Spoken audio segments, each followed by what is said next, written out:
I'll start recording. Okay, great. Well, first of all, I'd like to welcome everybody for attending this our first journal club of this academic year. My name is Mark Burke. I'm one of the co-directors for the Developmental Core, and the purpose of this journal club really started out to try to have our multi-institutional centers to get together and think about interdisciplinary research. And this is hosted by the Developmental Core, and we really want you, as the presentations go on, to start thinking about questions and how would you want to participate in a project like this from your own perspective, whether it's social behavioral science, clinical population science, or basic science, right? So the way this works is that each session is going to involve a synopsis of a recent publication chosen by the lead investigator, who will moderate the session. So, and the respondents are from different disciplines. So today I'd like to introduce Dr. Haijun Gao. He's an assistant professor and a PI in the Department of Physiology and Biophysics at Howard University. He comes from a basic science point of view, so he chose a really fascinating basic science article, and he will provide a 15-minute summary of the article entitled Interactomic Analysis Reveals Homeostatic Role for the HIV Restriction Factor TRIM5 Alpha and Mitophagy. And this is a recent publication from Cell Reports from 2022. So he'll give a 10 to 15 minute overview of the paper. And then we're going to invite our respondents, and they'll give about a 5 to 10 minute remarks from their own perspective on the article. And today we would like to welcome Dr. Jowanna Malone from Whitman. She's a research scientist at Whitman-Walker Institute and comes from the social and behavioral science background. And then we have Dr. Nickie Andescavage, who is a director of the Prenatal-Neonatal Continuity Program and a neonatologist at the Children's National Hospital, an assistant professor in the Department of Pediatrics at the George Washington University. And Dr. Andescavage will give her point of view from the clinical and population science point of view. So without further ado, I am going to again welcome everybody and thank our respondents and Dr. Gao for participating and preparing for today. And hopefully we have a very lively discussion. So I'm going to turn it over to Dr. Gao. Thank you, Dr. Burke, and thank you all for coming. So I'd like to thank the Development Core giving me this opportunity to have this discussion. So the really fascinating topic. So it's really not only related to my research, but also to like a HIV infection. So actually, this paper was published in 2022. This like more than 30 pages article. So it become very popular, and then this year, early 2023, so they make another summary paper in the Journal of Autophagy. So this is the top journals in the field of mitophagy autophagy. So this because this topic is so important. So yeah, today because this paper really show a novel homeostatic role of the HIV restriction factor TRIM5 alpha in mitophagy. Oh. Okay. So TRIM5, the full name of it is tripartite motif containing protein 5, isoform 5. So it's antiviral factors capable of restricting diverse RNA virus, including HIV type 1. So in the old world monkey cells, so TRIM5 can block the HIV infection. But in the human cells, so this potent effect is not seen. So that's why So at the beginning, they thought like TRIM5 is not important for the human at all. But accumulating evidence support that TRIM5 impacts the outcome of HIV-1 infection in humans, but the underlying mechanisms remains unclear. The recent studies showed that TRIM5 interacts with the components of autophagy, indicating its role in regulating cellular homeostasis. So what's the autophagy? So autophagy is a highly conserved process to degrade cellular organelles and molecules by the lysosome. So it's a very complicated process. So I will not go through all these procedures, just draw your attention here. So any components of the cells, if go through the autophagy, has to be surrounded by the membrane vesicles. So after this, then these vesicles will deliver this component to a lysosome, and where these enzymes will degrade these components. So actually, autophagy helps cells survive and maintain a homeostasis. So a lot of diseases now is associated with the impaired or robust autophagy process. So the primary regulation of the autophagy occurs at the first step of the autophagy. This is called the initiation step. So basically, this autophagy is stimulated by AMPK signaling, so and inhibited by mTOR signaling. So if the mitophagy occurs on the mitochondria, so this process is termed mitochondrial autophagy, also called mitophagy. So which is a specific process to remove dysfunctional mitochondria. So impaired mitophagy leads to reduced ATP production, increased oxidative stress, inflammation, and at the end, the cell death. So in the literature, you can find that there are typically two pathways leading to the mitophagy. One is the pink parking dependent pathway, like here. So basically, the parking will ubiquitinize the mitochondria. It's a damaged mitochondria. Then, so this mitochondria will be recognized by the machinery of the mitophagy. Then at the end will be lysed in the lysosome. So there's another pathway. Actually, it's a collective pathways. So which is called the pink parking independent mitophagy, which is regulated by other mitochondrial factors like BNAP3, FUNDC1, and NIX. So all these called mitochondrial receptors. So in this article, so they actually in their previous studies, they use the proximity biotinylation-based mass spectrometry to screen the proteins which is interact with the TRIM5. So they found a total of 356 proteins. So among these proteins, so there are some proteins related to the innate immunes. So which is expected from the previous work, because we know the TRIM5 is an antiviral, right? So then there's some other unexpected proteins, so which are enriched in the analysis. So especially for those proteins functioning as the mitophagy eat-me tags by marking damaged mitochondria and facilitate their autophagic removal. So based on this, so the author make the hypothesis TRIM5 might contribute to mitophagy. So they have the series of studies to prove this hypothesis.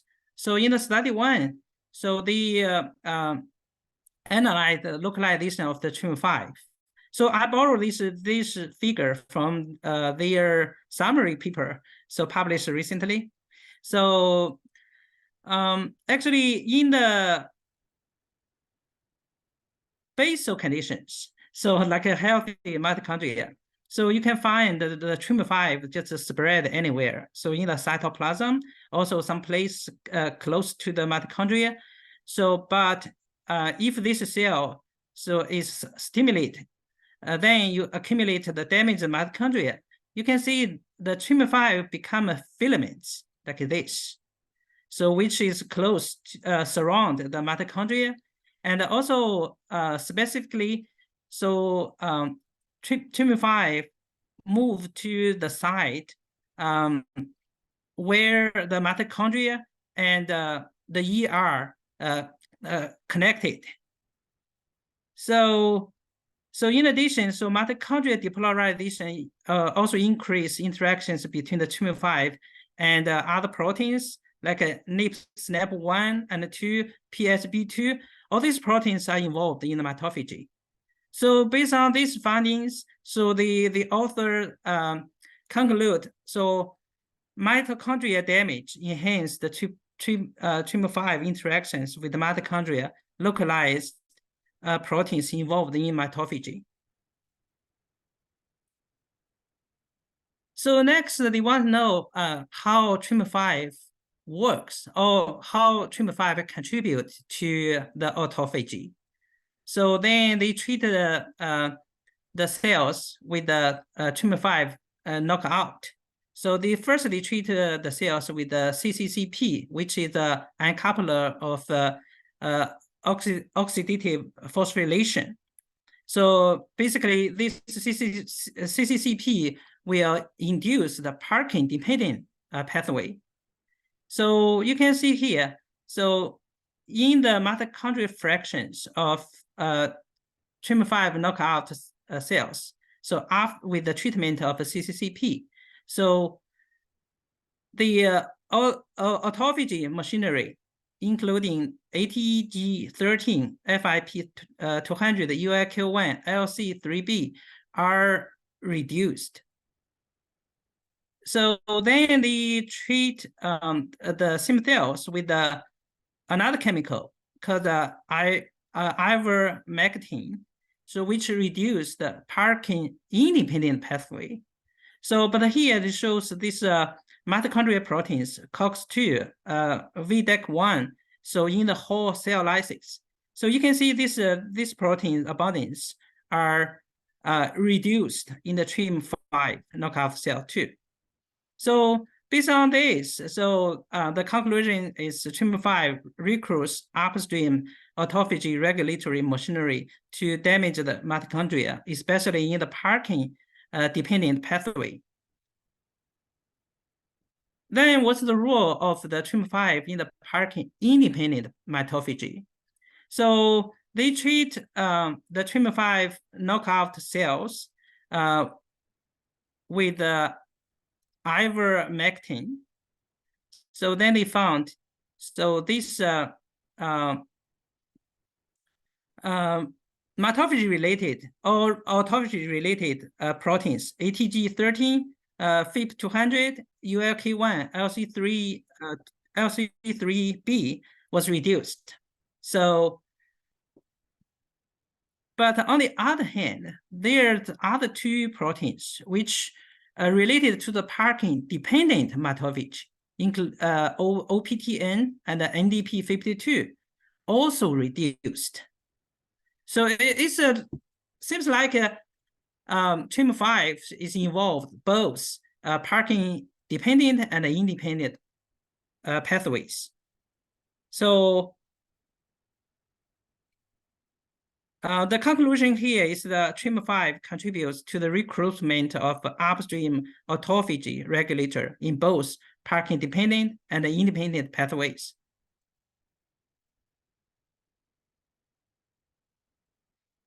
So then what's the function of TRIM5? So in the mitophagy. So we know TRIM5 is a ubiquitin ligase. So then they use the TRIM5 knockout cells, then add back GFP tagged wild type or ubiquitin disabled TRIM5, it's called GFP TRIM5 E11R into these knockout cells. So I just want to show you here. So if you compare, so the cells treated with the GFP tagged wild type, and the cells treated with the ubiquitin disabled TRIM5. So you can see the COX-2 degradation. Oh, then these cells were treated by the CCCP. So then you can see, so without ubiquitin functions, so the COX-2 degradation is highly reduced.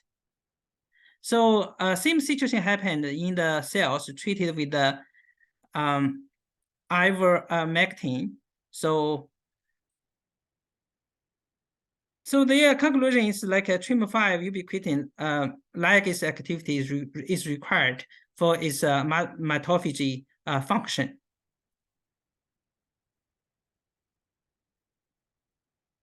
So then what's the cellular effect of TRIM5 mediated mitophagy? So they use the TRIM5 knockout cells, then treated with the IVM, so ivermectin.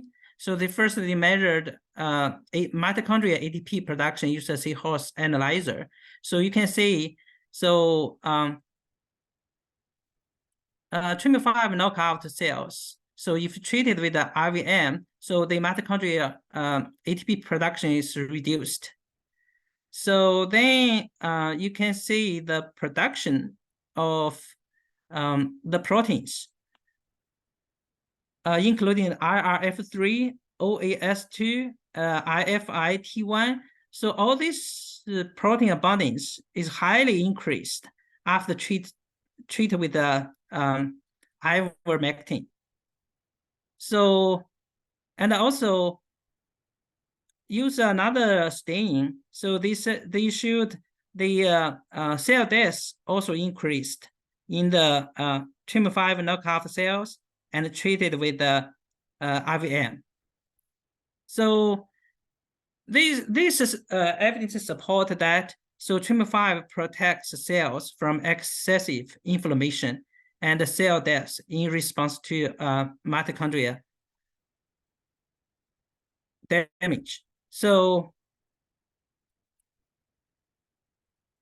I just give a basic summary. So actually that's very important in these articles. So first one is they use the unbiased proteomic analysis revealed that TRIM5 associates with the mitochondria.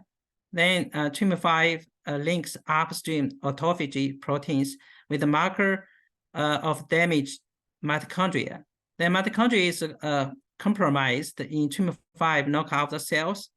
So TRIM5 knockout exacerbates the cellular impacts of mitochondrial damage.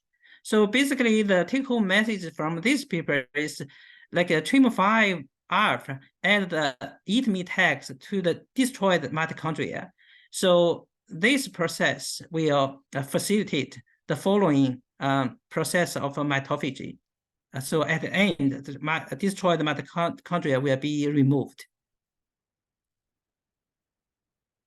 So the conclusion from this article is TRIM5 is required for the recruitment of the autophagy initiation machinery to damage the mitochondria, where TRIM5 acts as the scaffold protein, promoting interactions between protein markers of mitochondrial damage and the autophagy initiation machinery. So I like these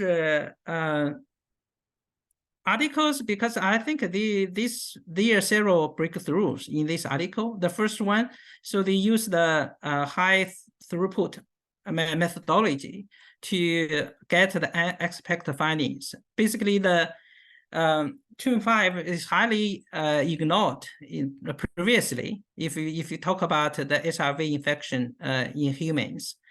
So, but using this methodology, they find the very novel role of TRIM5. So in another knowledge-wise, So this article really filled the gap between the autophagy and the mitophagy. So we know the mitochondria is like a downstream target of autophagy, but the initiation of the autophagy to the final removal of destroyed mitochondria is unknown so far. So this article really provide a very important player in this whole process. So another reading is like this article really stressed the importance of mitochondria in HIV-1 infection and the treatment. So I think so it may provide new directions for the HIV treatment. So we might to like stress the importance of the mitochondria. So because in the treatment of HIV, so the medicines might to impair the mitochondria in the host cells, so which will have the long or short-term damage to the patient, right? So now, based on this knowledge, we might to manipulate the mitochondria like a mitophagy or functions, so to improve the effects of treatment.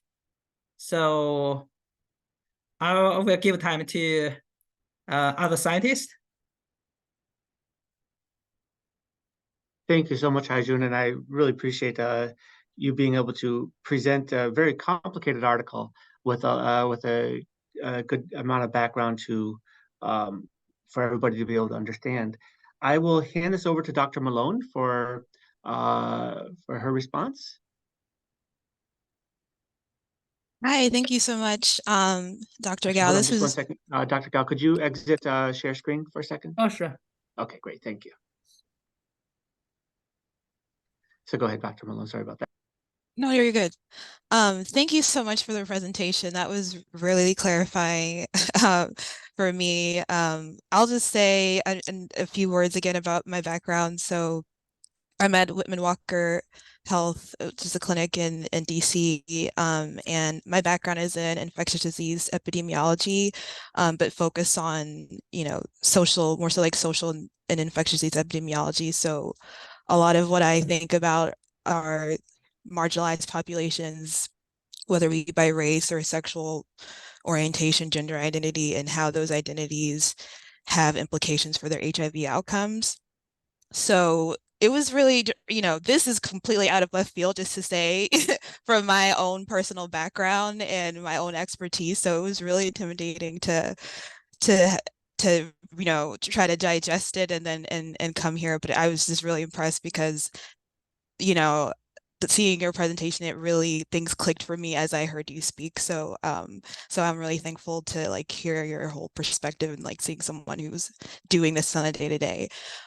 So for my main thing that I keep thinking about, so it seems like for my takeaway is that this TRIM5 protein, like you're figuring out how all these different ways it can be manipulated, and that has, for me at least, in my view, implications for treatment, for people who are impacted by HIV. But for me, a lot of times, so PrEP is a great example where, that's a medication that we know that if you're adherent to it, that it prevents you from, getting HIV. And this seems like a great means of, creating medications maybe that can manipulate this TRIM5 to help with kind of being an anti-inflammatory. It seems like it's something that can help with in some kind of pathway with that. But with all of that, I keep thinking about, are people going to have access to these kinds of medications? Like, what are like the costs of making those kinds of medications? What are, I think we've had so many great discoveries over the last like decades with HIV, as a lot of people know, from medications. But, my initial thoughts are, this is great, but then, has there been any work on like what's accessible in terms of making certain like medications that can manipulate that pathway? And then the only other thing I guess is just you mentioned like mitochondria, and so I don't know, I also love like running and things like that, so this is kind of pulling from other little interests that I have, but it also sounds like, there are other means that are not even drug related that could help with these types of pathways. So like with exercise, with certain types of different kinds of therapies. And again, from my perspective of like thinking about social disparities, so people who, you know, are gender minorities, if they're trans identified, or if they're Black, or if they have other identities that, you know, prevent them from having access to even, not even, you know, medications, but other programs that could be more cost effective to help them with those types of things. Like what, you know, but I think mainly from this particular article, it would lend itself to like more biomedical interventions. And again, similar to PrEP, how do we think about who has access to those medications, and if it's going to not widen those disparities and is accessible to people who need them. Excellent. Thank you, Dr. Malone. I'm going to hand it over to Dr. Andescavage. Yeah, hi, thanks for inviting me today. So I'm a neonatologist, and my research is more clinical translational. And one area of research is the impact of pregnant women living with HIV on the developing fetus. And some of the research, which is not super conclusive, but there's enough concern that both living with HIV and HIV treatments might influence the way the placenta develops, and again, leading to placental insufficiency that can then have downstream consequences on the developing fetus and the newborn. And so one of the proposed mechanisms, even though this isn't very well understood, is that it's mitochondrial dysfunction that's occurring in the placenta that's leading to placental insufficiency and then influencing offspring behavior or offspring development. So I was really interested in reading this article because of the potential impacts on placental development, and then also the potential effects it might have on that sort of second generation of babies that are HIV exposed but uninfected. The other area that I thought was interesting was the idea of, premature biologic acceleration that can happen in living with HIV. And again, we see maybe some elements of that in the placenta as well, that there's some premature biologic or genomic premature maturation or premature age acceleration. And again, is this one of those mechanisms that does that, right? Because if you're not clearing out dysfunctional or aging or malfunctioning mitochondria, then does it sort of decrease the efficiency, the cellular efficiency of what's happening that leads to premature aging? Most of that work for premature aging is more from the epigenomic literature, but I just was wondering again if that's a way that it sort of potentially has an intersection with mitochondrial function and the efficiency of aging mitochondria and not clearing it that contribute to that. One area that I also was just thinking about, again, not as a basic scientist, so I was just trying to understand is, it seems like it's a very ubiquitous target.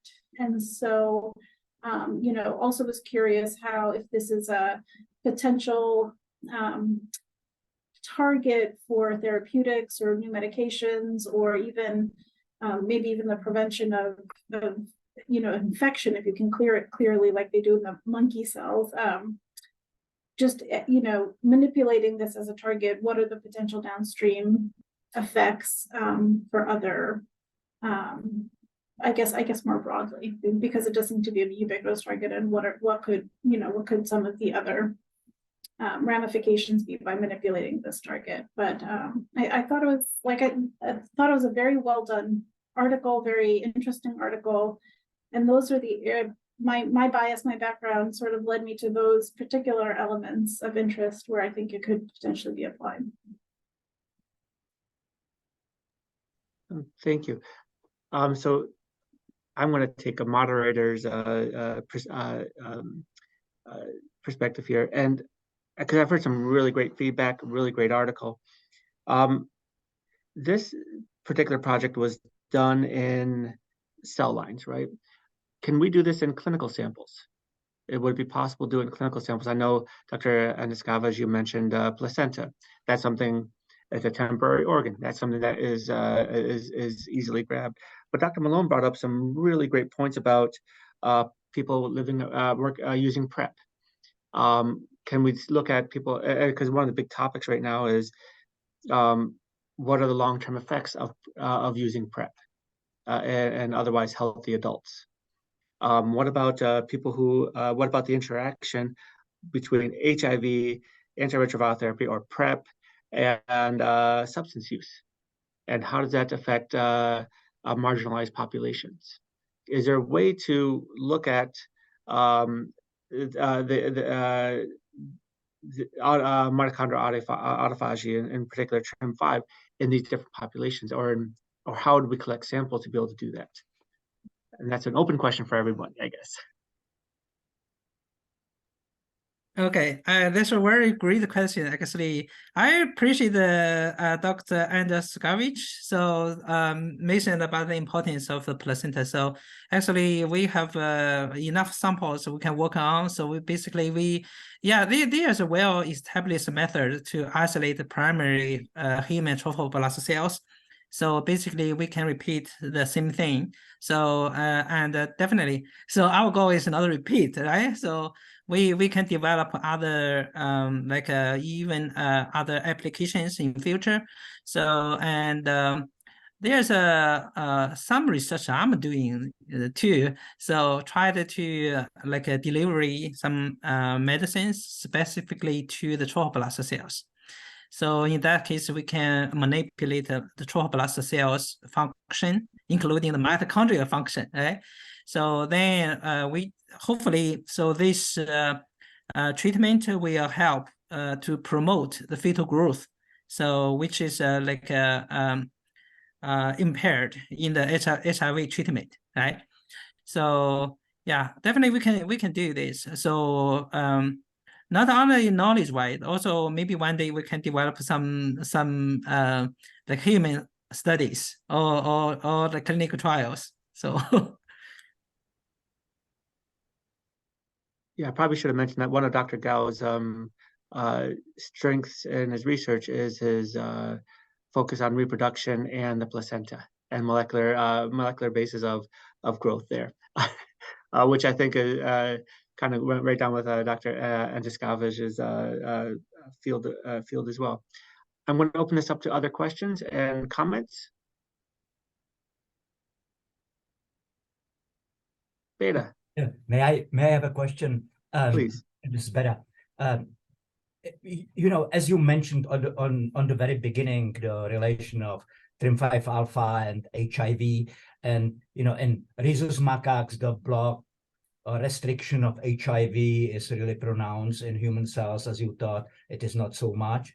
When you look from the point of view you presented of the interaction with the mitochondria in the let's say macaque cells and human cells, would you see also the difference? Is it somehow would you see some relation which would connected to the HIV degradation? It was shown that the autophagy is responsible, or at least partly responsible, why the HIV is restricted by TRIM5 alpha. But did they mention it in the article, or what is your opinion? So that's a good question. Actually, so in the monkey cells, definitely, so the effect of TRIM5, like antiviral effect, is very clear, very potent. But if you use human cells, so the effect is still there, but not as potent as in the monkey cells. So that's why, so in the past almost 2 decades, so the studies on the TRIM5 in the HIV infection in human is highly ignored. So only recently they found that, okay, TRIM5 also have interactions with the autophagy. So basically they use the co-localization of the proteins. So like TRIM5 and also other machinery of the autophagy in the cells, human cells as well.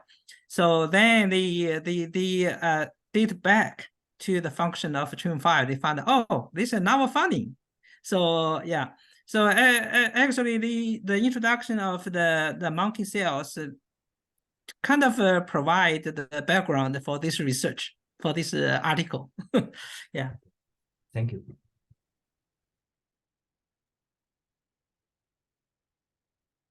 Other questions or comments? So, I'm kind of I want to kind of go back to looking at autophagy and mitochondrial autophagy and the clinical samples. How would samples be collected? Would it be PBMC cells, or would it have to be biopsy cells to kind of to be able to study something like this? Basically, it depends on the experiment we want to conduct. So if we want to do like a electron microscopy analysis, so these cells just get either from the fresh cells or tissues, right? So you can fix, then you can do the electron microscopy analysis. So, but for the other biochemical analysis, so it's better to isolate the mitochondrial fractions from the fresh tissue. So then work on the, especially when we work on the enzyme activities. So if we frozen the tissue first, then extract the mitochondrial fractions, we can do, but most cases the enzyme activity will be impaired. So yeah, so the fresher tissue, the better for the biochemical analysis. But if we just analyze the protein abundance, especially the proteins related to mitophagy or autophagy, so it will be fine. Use the frozen tissue. Yeah. I have oh, sorry, Please go a ahead. follow-up Please go ahead. question Please go ahead. about, I guess, where this is at with like doing like human trials in the future. Like, are you saying like we're not there yet, or is that something that's kind of happening soon with this area? So I have not seen any like clinical trials so related to the TRIM5. So, but based on its roles, although maybe its roles in the like antiviral effect is not so potent, but it still have this function, right? So if we consider its roles, novel roles in the mitophagy, so I expect some TRIM5 should be a very good target to work on. So hopefully one day, so we have the clinical trials directly related to TRIM5. So I just have like a hope that, so we realize the importance of mitochondria in the, so not only the mitophagy and also the mitochondria function.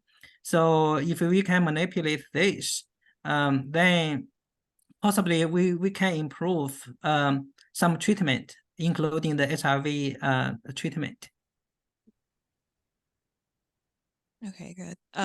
Because yeah, I think like the next, I mean, it sounds like it's like down the line, but I know that's also something that's a concern now with inclusion in clinical trials as well. Like once you get to that point, like are relevant populations going to be included in those trials and being able to test on all of that. But yeah, thank you so much.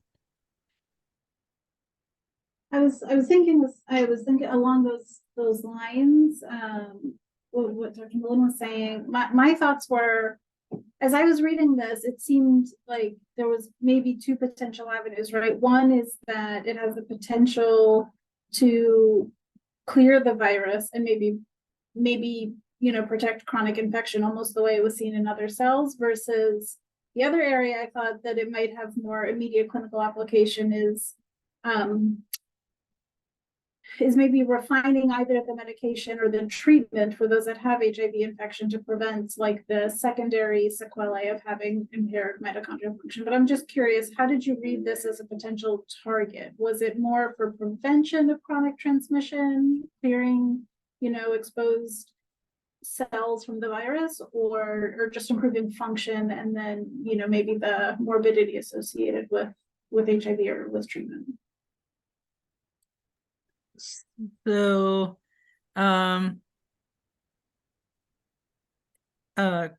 considering the prevention of HIV infection, so I don't think like TRIM5 is it's a good candidate, but we never know, right? So yeah, because the known like TRIM5 antiviral really happened at the beginning of after the HIV infect the cells.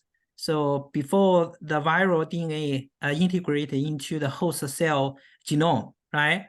So the time point is okay for the prevention of the HIV infection, right?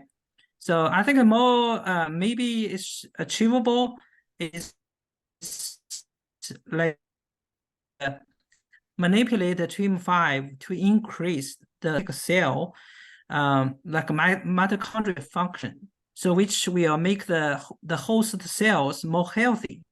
In that, especially for the patient treated with the medicines, right? So the patient get weak, right? So in that case, like if we can manipulate the expression of TRIM5, so then we might enhance the mitophagy, then enhance the health status of the host cells.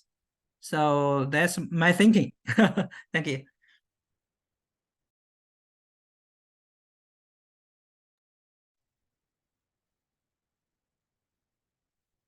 So one of the challenges we have here at the for the developmental core, and the reason why we have the journal club, is to hopefully stimulate multi-institutional interdisciplinary research. So one of the last questions I have for our presenter and our respondents and as the audience members as well would be, how do we move forward from here? This is a really nicely presented article. We have different backgrounds as far as expertise goes. How would we stimulate a discussion on potential collaboration? And then at the end of that, how can the developmental core be of assistance for a potential pilot award? I think one of the first things, to me, one of the next logical steps is to see if there's a way to, you know, either measure or identify the function in human tissues and be able to relate that to clinical phenotypes. So whether it's viremia loads or some other, if there's a clinical phenotype of just increased side effects of, you know, patients experiencing increased side effects or morbidity related to HIV, can you somehow relate that clinical phenotype to, you know, measures of, you know, of either TRIM5 function or other measures of mitochondrial health? And then that sort of strengthens that link that this is a plausible and interesting target for future therapy. But that's sort of one area to think of as a next step in terms of, as a clinical translational perspective. Like that would be the next step that I think would be necessary. Ashley? Yeah, I think also, I know the authors mentioned in the paper that it's difficult because the mouse genome has a bunch of TRIM5 homologs, so it's difficult to kind of come up with a small model to look kind of further into this. But it would be interesting to see some next steps in developing an in vivo model, just so we can look at kind of the implications of TRIM5 alpha on a system.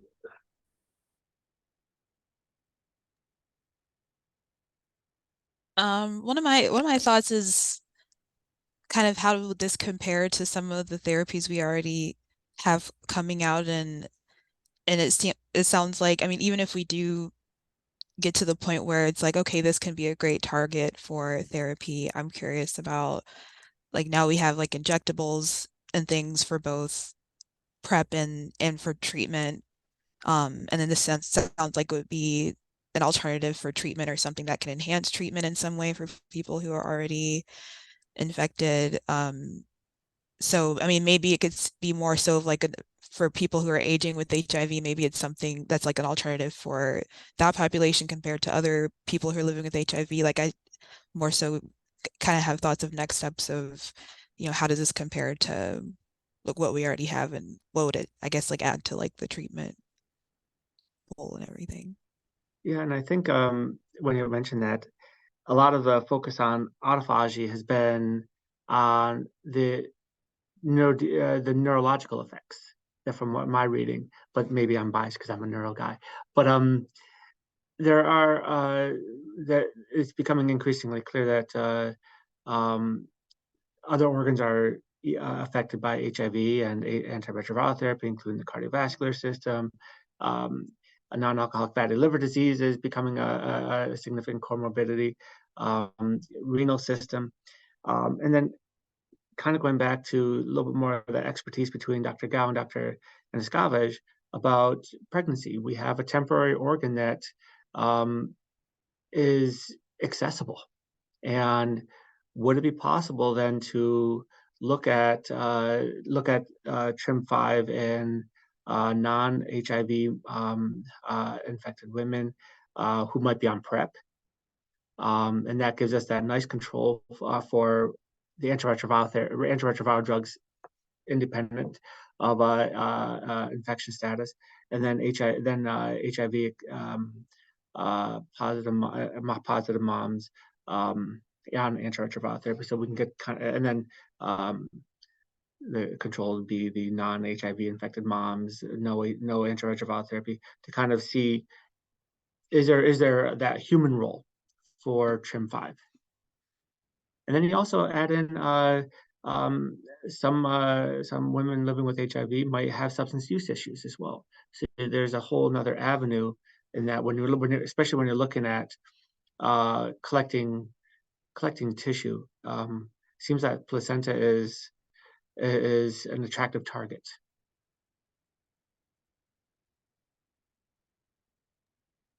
So Dr.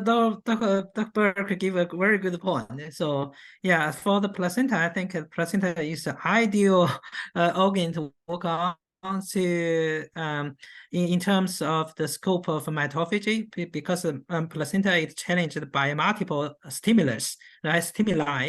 So like oxidative stress, nutritional stress, a lot of stress. So in that case, and hormonal changes, the challenges, right? So in that case, yeah, definitely we can start from there.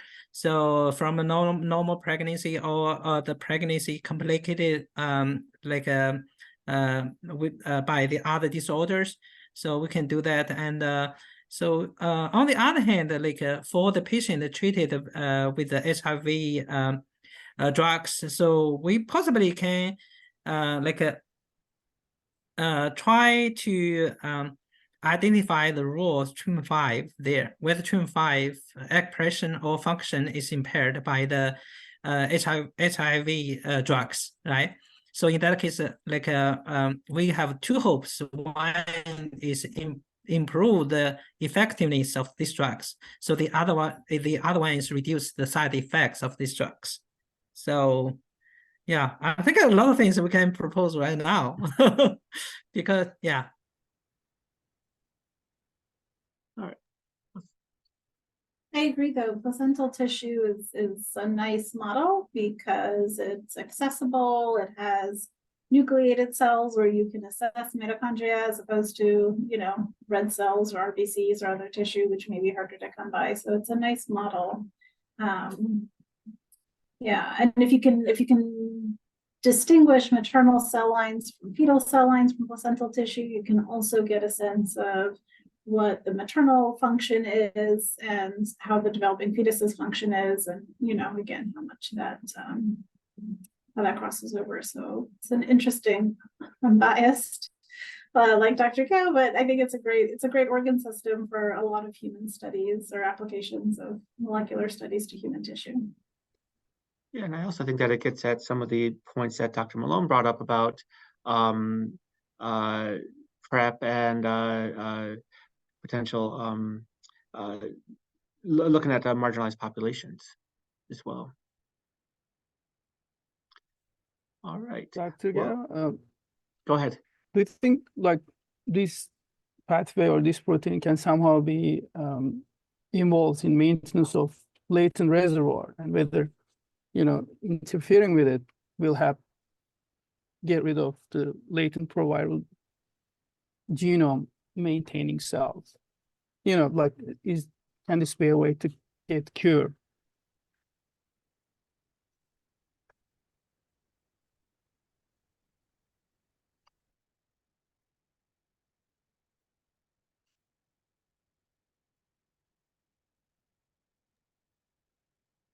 Was I on mute? No, I heard you. Dr. Gao, are you able to respond to that, or anyone else respond to the latent reservoir question? Sorry, I cannot answer this question. So Okay, are you saying like, could this help with the HIV cure research in the future? Well, yeah, it's involved in mitophagy. I mean, I'm wondering if like HIV infected latent cells somehow interferes with this pathway so that they avoid being, you know, eliminated by the T cells, or, you know, or just preventing cell to go through apoptosis. Yeah, I honestly, I guess from my point, so I did catch, from what I could, because again, this is like left field for the article, but like one thing that did catch my eye was the role that TRIM5, it seemed like it was before, or it was something that came into play, you know, after the virus comes into the body, but before it makes like it replicates the DNA into like the host cell, from what I can understand.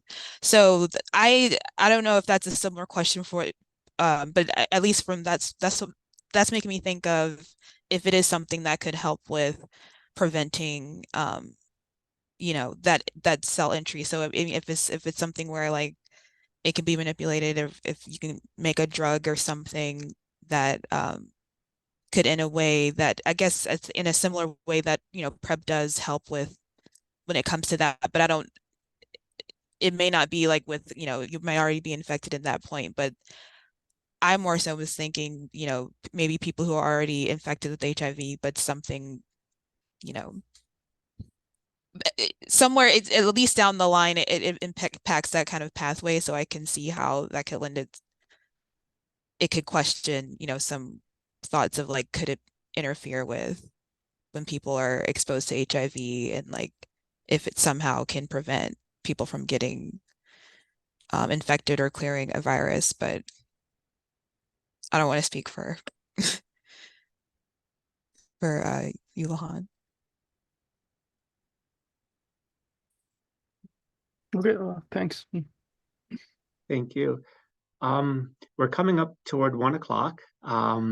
Again, I think this is a really great, stimulating discussion that we had, and I'm glad you all are able to be here today. And I'd especially like to thank our presenter, Dr. Gao, our respondents, Dr. Malone and Dr. Andescavage, and everybody for the stimulating discussion. We will be in contact with you all to see if you want to pursue this further and how we can facilitate discussions on that. And I'd be remiss if I did not thank Vivian and Lorena. They are the backbone of the developmental core, and they did the lion's share of the work of putting all this together. So definitely want to thank the two of them, our unsung heroes. So anything else, Lorena, Vivian, any last words? No. All right, with that, I think we can conclude this journal club. If you are interested in presenting in the spring, we will have another one in the spring. If you would like to think of an article you want to present, or have a colleague that you would want to have them present, please do let us know. All right. And go ahead, Lorna. No, I was just going to say thank you all so much. Thank you, guys. Okay, thank you. Thank you Thank so you all. Everybody much. have a great day. Thank you. Yeah, Yeah. everybody have great holidays. Thank you. Bye You now. too. Thanks. Bye bye.